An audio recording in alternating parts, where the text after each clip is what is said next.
Welcome, everybody. Thank you all so much for joining us today. I think we have a very special presentation. We actually have Scott Long with NileBuilt Corp on with us today for the webinar. Very excited to hear his presentation and hear a little bit about some of the education topics that he has regarding building, construction, just real estate in general. Scott actually is the CEO and co-founder of NileBuilt. He's got about 26 years of experience in the real estate industry, building, whether it's commercial, industrial, residential. He's got experience across the board and plenty of expertise and knowledge to share with us about some of his experience in the real estate industry. So let's see. Scott actually has dedicated his career to finding new innovative ways to solve and tackle some of the current engineering issues and engineering related things with construction and with building. So that's kind of a little bit about his background. And without further ado, we'll go ahead and bring Scott up here to dive right into his presentation. One thing I do want to share really quick with you guys before we do that, though, is a quick disclaimer. So if y'all are familiar with Quest and our webinars, our education, you've probably seen this before or something very similar to it. So Quest as a company, we do not provide any sort of tax, legal, investment, or deal structuring advice. So please bear that in mind going through. We're not necessarily endorsing anything. This is purely for your education to help you kind of expand your knowledge and be able to grow as a real estate or as an alternative investor. So like I said, without further ado, we'll bring Scott up here. Scott, I just want to say we really appreciate your time today. I know we're all very much looking forward to hearing your presentation and a little bit more about your knowledge base. So thank you for having me. Absolutely. We'll kind of let you just dive right into it. Okay. So make sure I got the right slides up here. So good morning or afternoon, depending on where you are in the country. I wanted to take this opportunity to talk a little bit about how building technology is affecting the housing crisis and really how it helped get us here.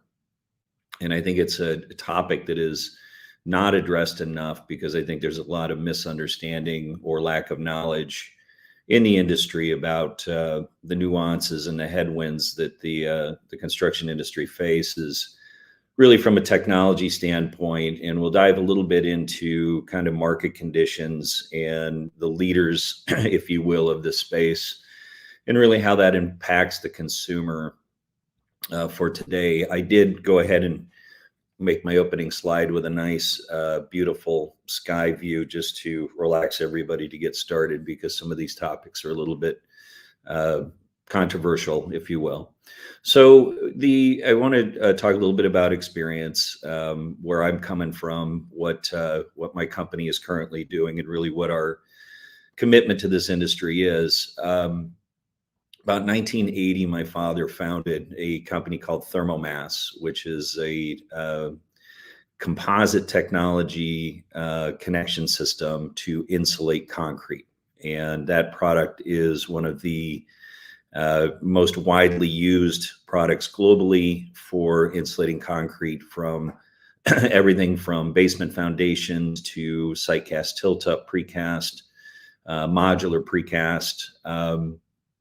And he really built a really amazing business around composites. And the concept is that composites do not conduct thermal energy, and it creates a very super insulated wall system. And so their shift into the industry was really starting in residential and quickly moved into commercial and industrial, was quickly adopted by companies like Home Depot. Every Home Depot in the US the last 25 plus years have been built with this technology. They've got into cold storage units and wineries, data centers, Guantanamo Bay, and prisons, modular prison precast.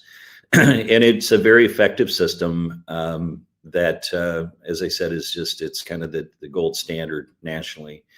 Growing up around this, I was fascinated by it. My father and I always talked about how to get this into residential. Why aren't we building homes this way? And I set out in 1997 and did just that, and started building homes and working on this technology platform to refine engineering details, to simplify manufacturing processes, to work on marketing and costing strategies, and had a lot of success in the early days with it. Built a licensing program that we ultimately sold to Dow Building Materials. The product was immediately branded under the Styrofoam brand name. Dow went out and started licensing producers around the U.S. to sell to their large, corporate building network that they were currently supplying products to. And it really took off. And we had about 6 or 7 U.S. markets licensed. It represented several $100 million in revenue. We started to see some conversion with it with some of the bigger builders, and then along comes the recession and moved all the parts around. I went off after that with my business partner, Manoj Krishan, and we moved into the commercial and industrial space and spent the next 10 years building and operating a very high-tech computer automated manufacturing facility to produce these types of wall panel elements in the commercial and industrial space. Learned a tremendous amount about the positives and negatives of centralized computer automation. And around 2015, we started to see residential come back online, and started to understand a little bit more, as the nation did, about what the housing needs were going to look like. Certainly all the code drivers and things that began to change over the course of years that home building wasn't happening. In the background of this, we did a net zero energy study back in 2006, 2007 that we built with the Department of Energy to pursue an understanding of how to reach net zero energy. And we're the first in the nation to actually build net zero structures that were modeled and evaluated at that time by University of Las Vegas, Nevada, Las Vegas, and the Department of Energy. Those structures have been off-grid since 2007, paying a $10.50 per month utility bill just for a simple hookup charge. And we'll talk a little bit more about that as we go through the presentation. So I've dedicated my career to this, 26 years and counting. And we've really shifted our current business into the developer business space with a lot of this technology on board. History of building materials in the United States. I love this photo. I think it shows a tremendous amount of visual understanding of what we're dealing with today versus building materials from 100 years ago. Dimensional lumber was first used early 1600s is when it's first recorded. Dimensional standards, interestingly, began in 1924. That's when 2x4s existed, where the nation adopted an actual standard of dimensions. You'll see to the right that the accelerated growth materials from 2018 have rapidly changed the growth pattern from 1918. And what you're looking at in the 1918 image is a piece of wood that was allowed decades to grow, possesses a lot of oils and natural oils and materials to resist flammability, to resist bugs and termites. And what you see up top is what we're faced with dealing with today. And interestingly, beyond the water absorption, beyond the density issues, beyond the flammability, lack of moisture content, and bugs, we're starting to see some pushes in the regulatory side that the lumber industry is pushing for larger dimensional lumber because they're starting to become concerns about the structural integrity of rapid growth or accelerated growth wood. And so to me, the interesting part is if you look at homes built in 1918 that are still standing, they had these more high quality materials in them. and you look at homes that are being built today in 2023 with that top material, we're seeing termite infestations and structural issues into homes that are 20 and 25 years old. So we have a housing crisis today that, in my view, is going to worsen over time, because you're going to start seeing structural failures and material failures with these types of materials being used. I heard this bottom comment or quote many, many years ago from Dow, that if wood were a new material today, and we understand new materials because we've been working for decades to introduce new building materials and construction methodologies, it would not pass code. But because of its historical nature, it is still the predominant material used in the United States. So in addition to the materials itself, we have to think about practices, right? So it's 2023 and we're still building homes, apartments, one stick at a time. And that's literally what it is. And so in the typical wall framing, there's about a dozen steps to get from one stick to an insulated wall with a finish on it. And so there's a tremendous amount of labor needed and skilled labor needed to produce homes this way. It's extremely inefficient. Just think about how cars are produced today, how 3D printing operates, how cell phones are manufactured. Yet this industry is just still stuck in this mode of really great inefficiencies. So we've lost a generation of framing contractor labor as well. And I'll talk a little bit more in the upcoming slides with what happened in the recession of 2008, where we had a pretty significant labor pool in the United States.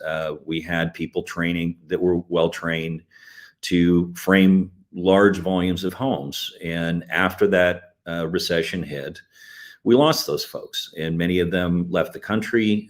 They were very valuable workers in the United States.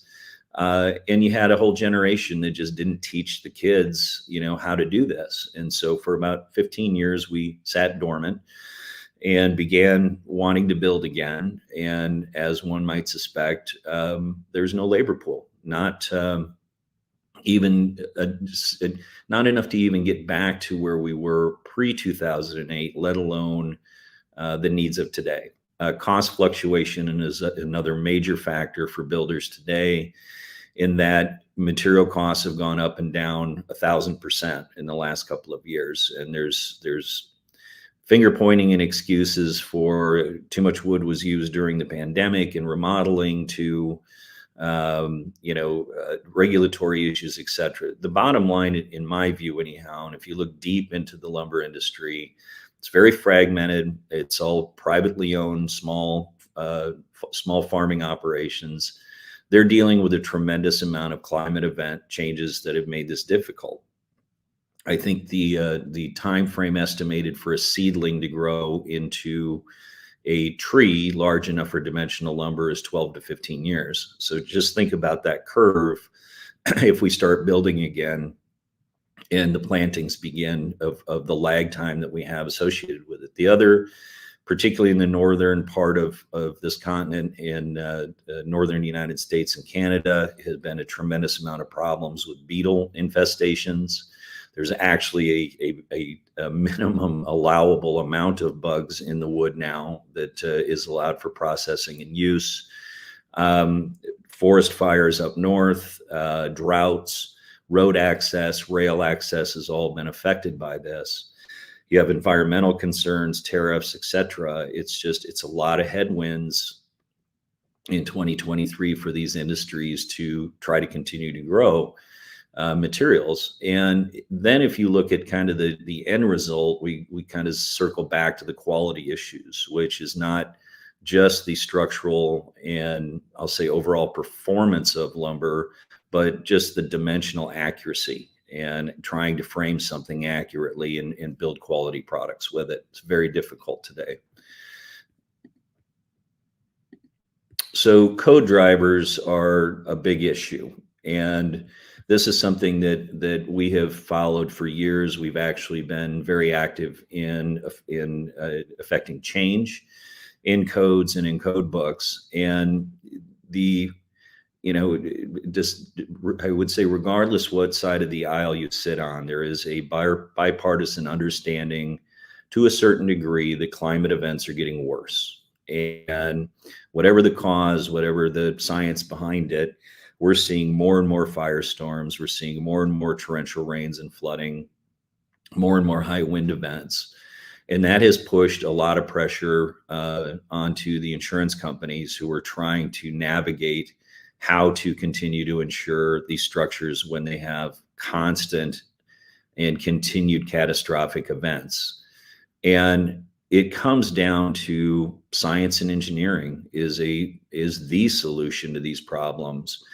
And we're seeing a lot of wind in our sails, if you will, in that particular space, because you can't keep building to a certain code level from 30 or 40 years ago when these events are now occurring and expect good results. And so Florida is a great example of this, is that they were forced to adopt a masonry block, concrete reinforced masonry block, because of hurricanes. They just didn't have a choice. And that happened 30 years ago. Today, we're dealing with that kind of scenario nationally, where you have areas where these firestorms, particularly here in California, the fire maps have been redrawn, where the vast majority of usable land in the state of California is now deemed high-risk fire zone.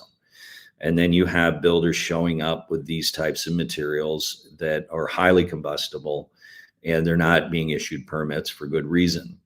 Water absorption, major issue. We're moving into the Texas markets for that, in particular with driving rains and high winds, is that these wall cavities that are framed out of wood, if they take on water of any form, particularly drainage water and sewer water that comes from a lot of the backups that occur with flooding, it does not take much to propagate mold and mildew growth in these homes. And, every insurance company has a little bit different provision, but after there's a certain height or a certain amount of saturation period, the home's just deemed non-usable and torn down. Termites and pests, interestingly, we're seeing that a lot in Texas, certainly in California. I'm seeing the big termite circus tents going up left and right, particularly out in the coastal areas on 20-year-old homes. And a very toxic environment for people to have to live in after those units or those homes are fumigated. And just poor quality material and life cycle, as I'm talking about, is that as investors, I think this is of concern, is that the ideal scenario in a real estate investment model is to invest in something that's not only durable, that has disaster resilience, that affects your insurance rates, but also longevity, and investing in a high quality long-term asset like you see overseas, where some of these buildings are 200 and 300 years old, I think is way overdue in the United States. So I want to talk a little bit about I think how the building industry functions in kind of change focus here from raw materials. Is, in my view anyhow, I think the last really successful home building cycle in the United States was post-war, after 1945. And we had a tremendous amount of training going on after the war for job creation. VA loans began in 1944. Affordable homes were built in volumes, and this is what really created suburbia in the United States. And in my view, it was the last build cycle of quality build. That era had still reasonably good materials. You had very skilled labor. You had different construction practices that weren't so mass manufacture oriented. And the industry itself was really, set up by small to mid-sized builders. We hadn't had the giant corporate takeover that really decides the terms today of how homes are built, what they're going to look like, and how much they're going to cost. So I think that, if you look at the growth stages in the US, and if you, depending on where you live in the United States, you can certainly see, and recognize these neighborhoods. It's a lot of 1,000, 1,200, 1,500 square foot, single level, 2 and 3 bedroom homes.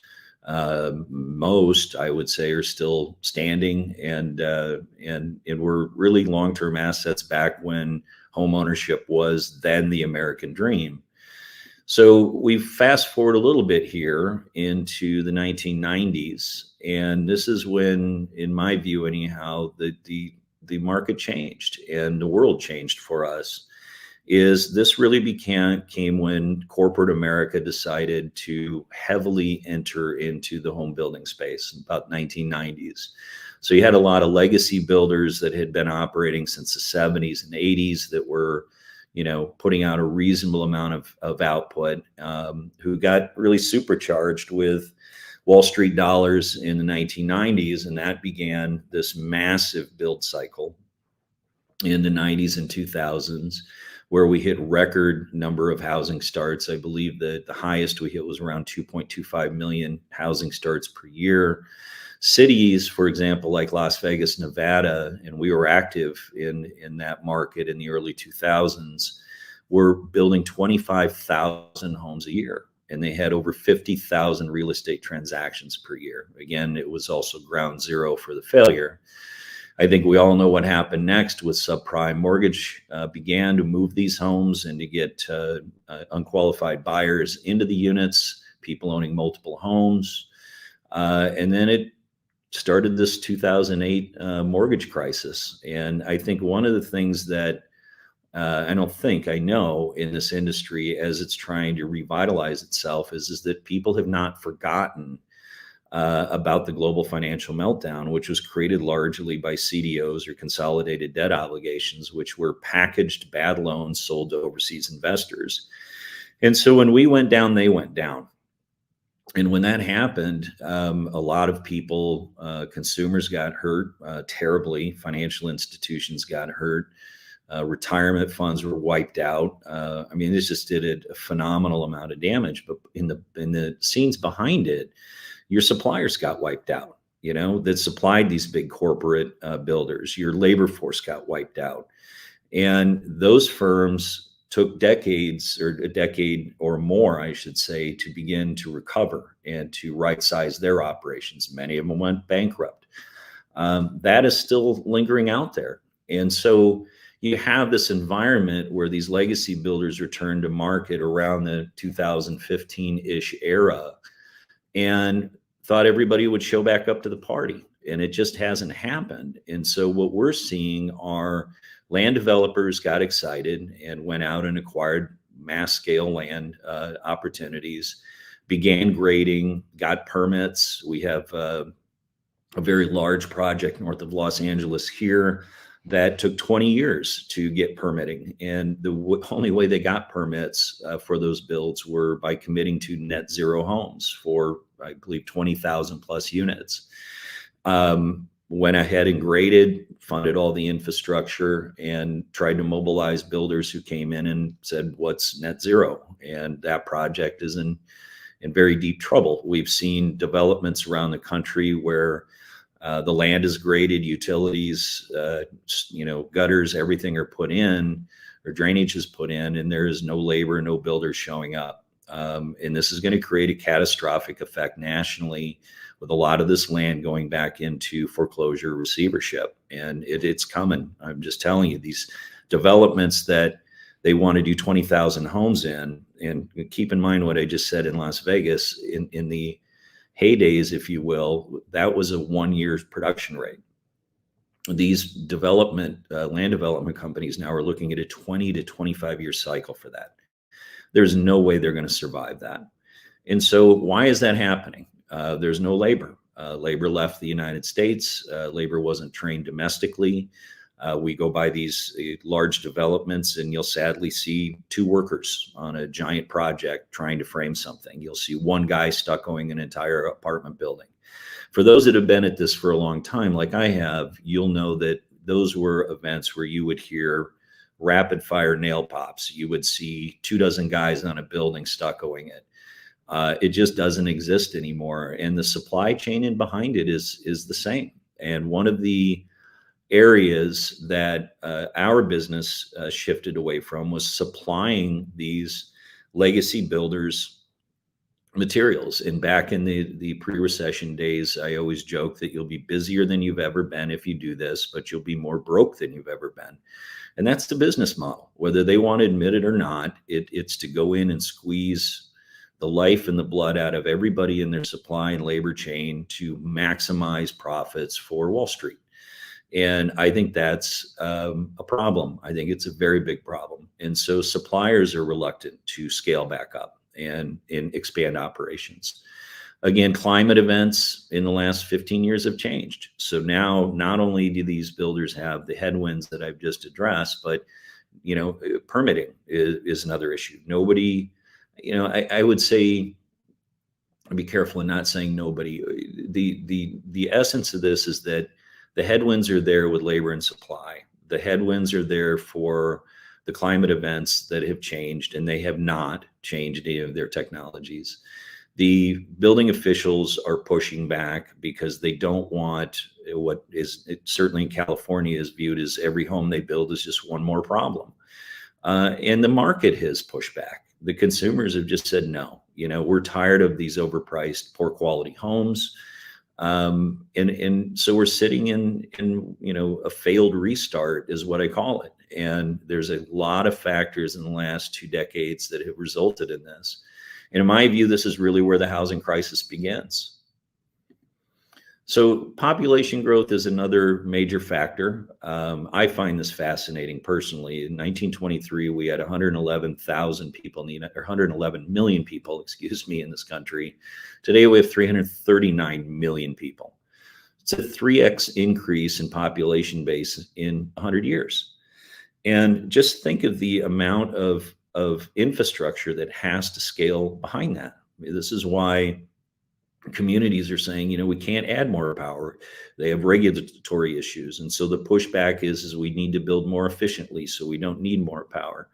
Life expectancy numbers, and this is an average for men and women, jump from 57.2 years to 79.3. So we have an aging population that needs homes or needs the ability to stay in the current homes. We're currently behind, and the numbers are all over the map, but in my belief in looking at the data, it's about 4 to 6.5 million homes are currently behind. And that does not even begin to address this next generation of Gen Xers and baby boomers who are going to be hitting retirement age. So the question I think we're all, as a country, are trying to figure out is how's this going to get built? So the other is part of this. So I want to talk a little bit about technology solutions that are in the marketplace. Factory and prefabrication is talked about a lot. Billions, literally, of dollars are being invested in this space. There's been some very high profile failures in this space, Katerra being one of them. I believe they raised $3.2 billion, largely from SoftBank, to revolutionize the United States building practices by basically taking lumber and sticking it under the roof of one heavily automated factory. And I can tell you, as the guy who pioneered building the most computer automated factory in the United States for our particular product line, there's a tremendous amount of pitfalls to this.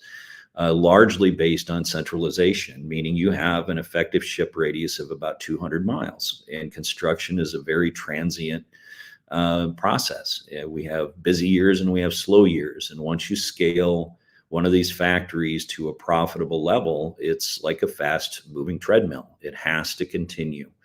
And so prefabricated parts make sense. There's efficiencies that can be picked up in it.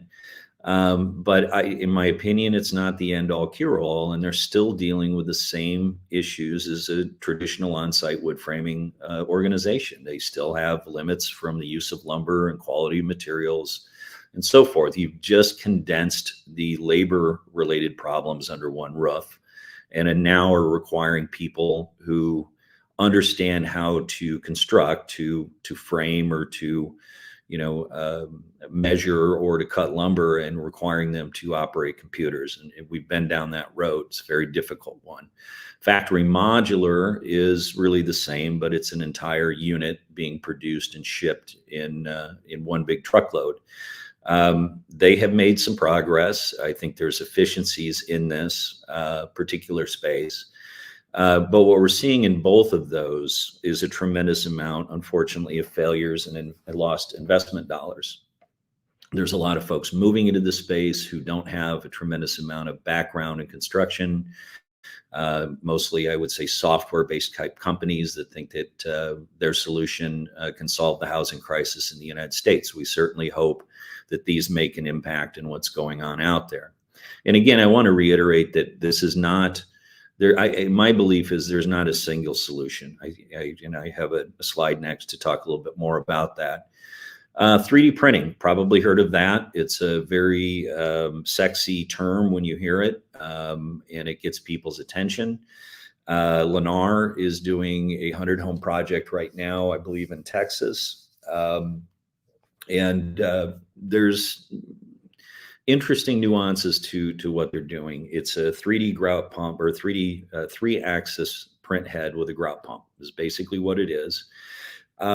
It looks very cool. It structurally is going to have a lot of limitations from the cold joints from layer to layer that are printed. They are finding good ways to insulate it. It definitely has a unique appearance. Some like it, some don't.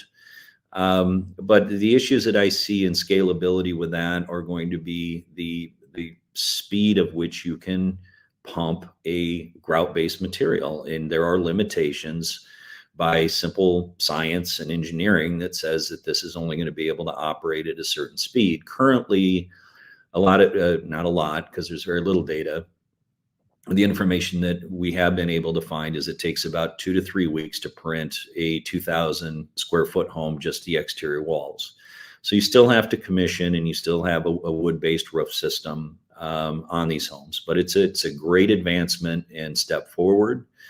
We have the unfoldable housing business that's kind of in the same space as tiny homes and ADUs. ADUs, if you're not familiar, are accessory dwelling units that are being approved in various parts of the country to allow more livable square footage on a footprint. So just consider it like a casita or mother-in-law's quarters, as they're often called. The unfoldable housing business is interesting. Currently, the main leader in this right now only has permitting for RV parks. I'm very puzzled as to where they will put them. They certainly lack durability and fire resistance. And they're 300 square feet, roughly 300 to 400 square feet, I think, depending upon the model. And so, does America want to live in 400 square feet? I think some folks find that intriguing. I think most folks don't. So we'll see kind of how that unfolds for those guys. So to me, it boils down to real simple things. And there's a pragmatic answer based on the raw materials that are available on planet Earth. And that's really what it boils down to. There are all kinds of alternative materials that are coming to market that are composite-based, petroleum-based materials. But, when I say alternative materials, to circle back, lumber is still, the predominant material used in the United States. Last country to still hang on to that one. Most countries didn't adopt it in the first place. So, you go overseas, you look at Asia, you look at Australia. Australia's a big steel market. Certainly Europe. It's all masonry of some form. So whether it's concrete block, it's what's called double wall, which is a common European product. It's cast in place concrete. These shouldn't be viewed as alternative materials. They're materials that are more vastly used globally than timber is. But in the United States, it's still viewed as alternative materials. Process improvements are critical. So there's a number of companies I think have been very successful in the software space from a design engineering standpoint to create standards, to help create data transfer from architectural drawings into in-field laser measurements. These are all great technology advancements that help not only improve the quality of product that's being built, but also simplifying the process. And simplification of assembly is critical. We can't continue to do things the way we did hundreds of years ago and expect a different result. And so the end result to the technology advancements that are out there, excuse me, are are really going to be around looking at materials other than wood, improving processes, simplifying assembly, which results in a real simple outcome, which is reduced training. And we cannot, one of the things that's a lost art, and I hate to say this, is the craftsmanship that we would see in homes from even 30 years ago. The attention to detail with trim, the materials used in trim. Everything today is just mass cut. It's MDF. We don't see a lot of oak or a lot of maple or a lot of these materials because they're not available or not allowed to be harvested anymore. And so we are in a more of a commoditized world to build. And we're certainly in a more, there's more pressure and more demand to build more quickly. That's going to require simplification of these skill sets if we're going to attract a workforce back into doing this. And we have a big enough problem in labor shortage across the board in all sectors nationally, globally right now, that companies, in my opinion, non-legacy builders need to enter the market. These are firms that are going to pay well. They're going to take care of their workers. They're going to care about their community. They're going to work in the affordable housing space. They're going to work to improve their processes and retain employees and make this a real career in a real industry again. And I think as long as we rely on corporate output, who, by the way, benefits from constricted supply, like it or not, their stock prices are soaring right now as the demand is continuing to accelerate and the pressure is being put on the consumer, where housing prices have reached a completely astronomical level. They're sitting, waiting, in my view, for that inflection point when prices reach that line on the graph or on the chart that says it's time to activate and go build again. And I think that's unfair to the American public. And I think we see it in many other sectors. And that I think are very adversely affecting to the public in the United States. But when it hits housing, that's a whole different level of difficulty. So that's my presentation. There is a lot more maybe in future that we could cover on the changing demographics and what we're seeing from the millennial and Gen Z groups in the 20s to 40s and what they're looking for in housing. We're certainly paying close attention to that in terms of square footage and amenities in the homes and sustainable living and safe and healthy living. And that's another topic for another time. So I want to thank everybody for your time today. That concludes my presentation. Awesome. Well, thank you so much, Scott. I'm going to have just a few slides to go through, and then we're going to go into a little bit of a Q&A session. So y'all, please, any questions that you guys have, go ahead and put them in the chat or comment them down below, and we will get to those here in just a moment. So really quick, for any questions that y'all have more specifically about self-directed IRAs, how to do real estate investing with your retirement funds, please let us know. That is kind of our role in all this if y'all are not too familiar with Quest or our services. You can scan that QR code to schedule a free consultation. That way we can determine, what the best fit is, how Quest might be able to help you, discuss some of your investment goals, orientation, risk, things like that. So please let us know how we can help. Any questions related to self-directed IRAs, retirement, alternative investing in general. One other thing, and this kind of goes towards, I guess I would say current clients and non-clients. We are opening up HSAs free of charge. I guess that would be next week. October 9th through the 16th is actually HSA Awareness Week. So we'll waive that $100 account opening fee for those of you that do want to set up a health savings account. If y'all are not too familiar with this type of account,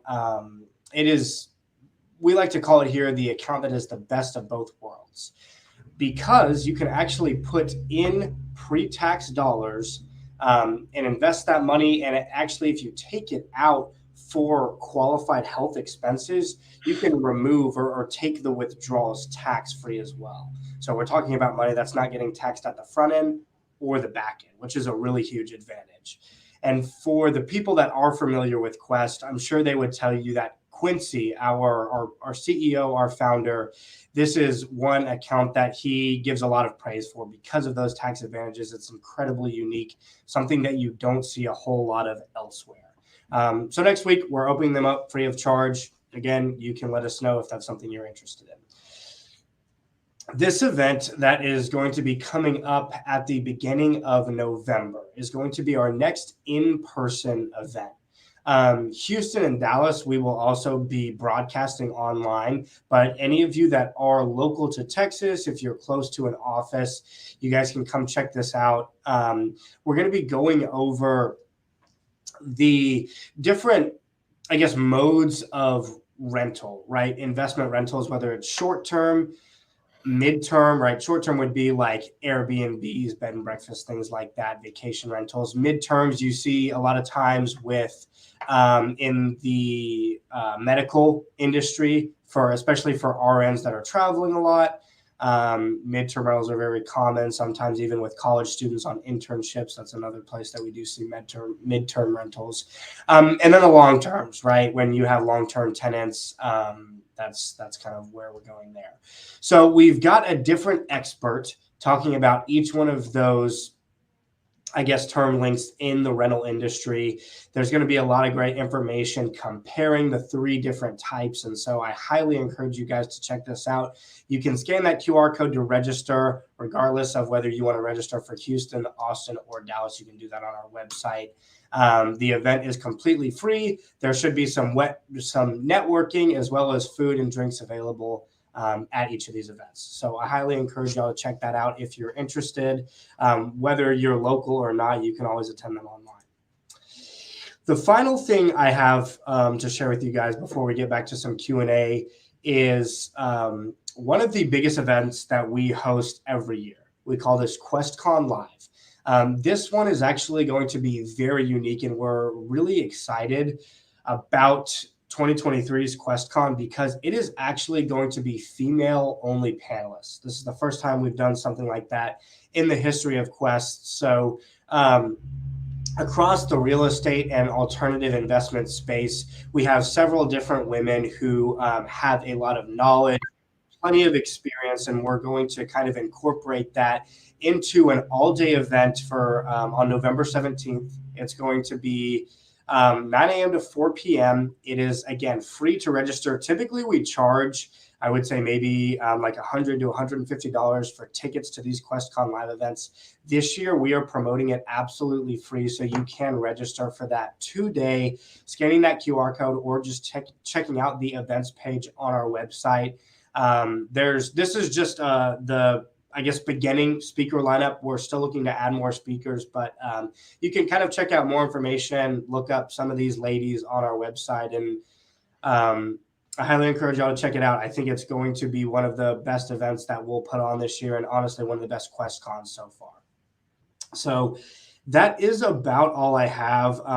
Rebecca, who has been moderating the event, is putting some links you can see in the chat if y'all want to check out our event website. So that's really about all I've got. I'm going to go ahead and just, Scott, put your information back up here Sure. for the time being while we go through some questions. So let's see here. Oh, look at that. You've got some testimonials. All right. They are building a beautiful home in California, are getting ready to purchase more lots in Palm Springs. Let's see here. What other questions do we have? So this one is coming from Ven. The 4 to 6 million shortage of homes, is it in mostly the major metro areas? Is that where you are focusing your development? Great question. In terms of our interest, yes, we're really in the southern markets, and so California is where we've gotten our start. We're moving into the Texas market next. Certainly see Arizona, Nevada, and probably east into the Gulf Coast and Florida markets is where the growth is really happening in the United States right now.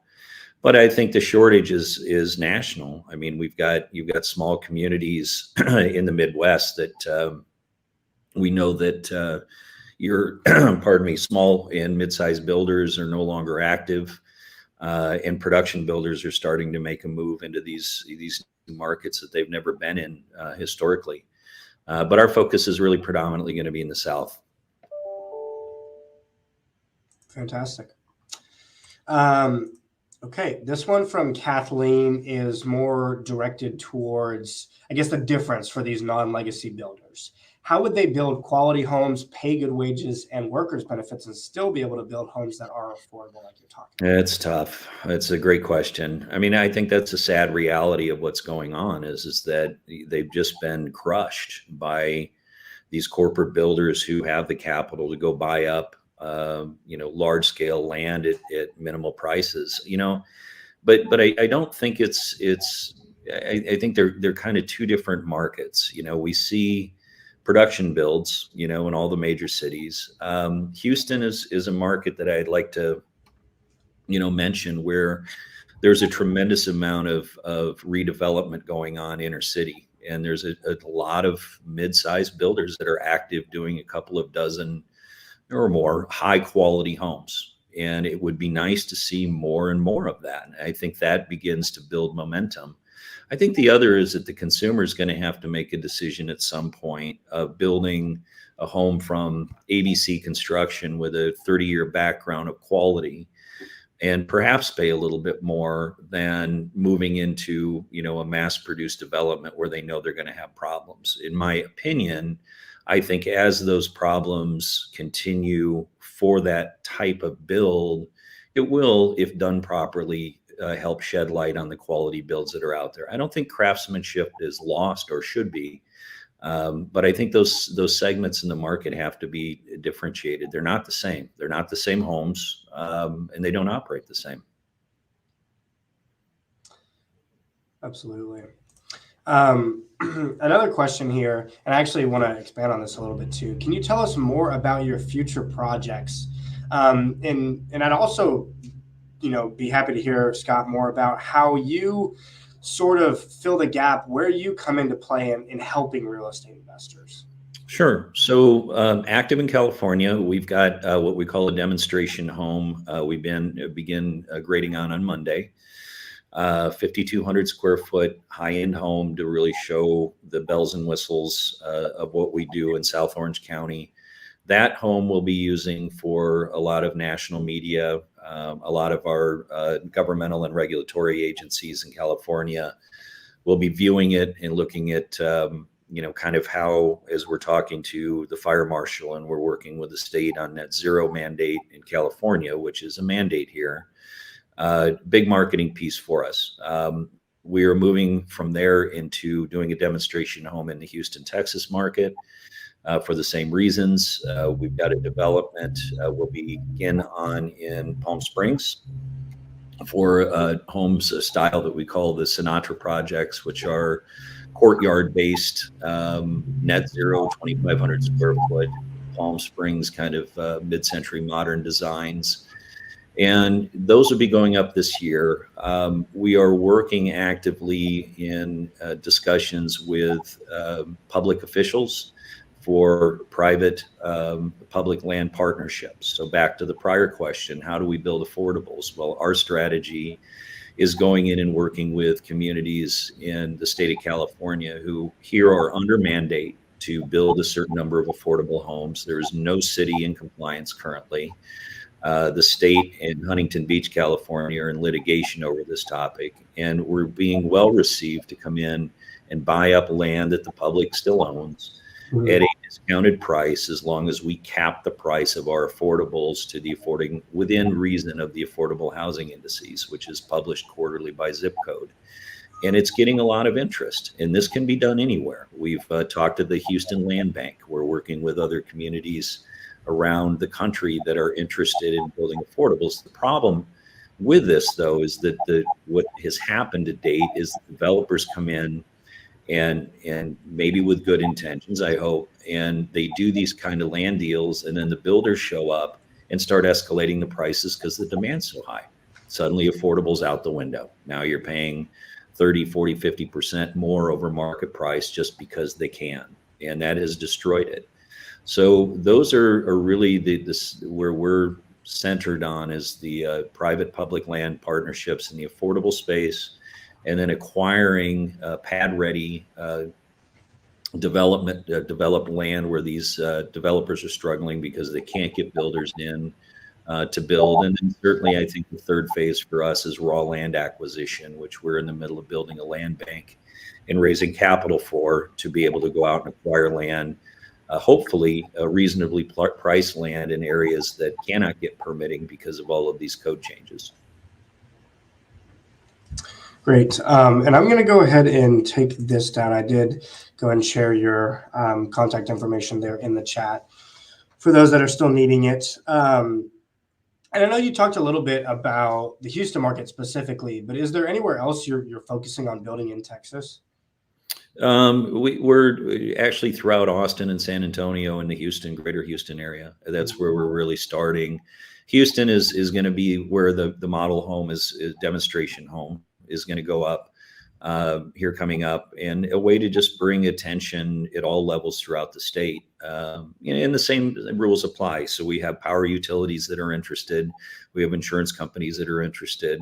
And there's plenty of code drivers in Texas with heat and humidity and just general comfort living and safe living in these homes. But yeah, it's kind of at this stage, just planting seeds in specific markets to be able to physically show the product and market it appropriately and go from there. Okay. Another question from then, going back to affordability. From an affordability aspect, what is the delta for costs from traditional building to your technology? So we're pretty private about what our construction costs are, but I can tell you that the efficiencies that we've built into what we do and the cycle time and how quickly we can build these homes at scale puts us at a huge cost advantage over the inefficiencies of what's going on today. So an example on these affordables in that 1,000 to 2,000 square foot, our cycle time from slab to occupancy permits about 30 to 45 days. That's historically what we've been able to turn these. We can mass produce these wall panel elements on these large sites. So we've done what we call decentralization, which is eliminating the high capex of a factory and the centralized location of a factory. And we set up a portable operation on a large site, and we can mass produce the panels. A typical erection of a home that size is 1 day.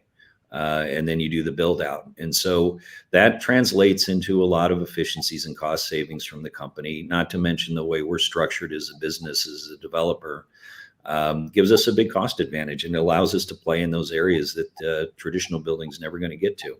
Mm-hmm. Okay. Great. Let's see. What are the cons to building with concrete that you've run into so far?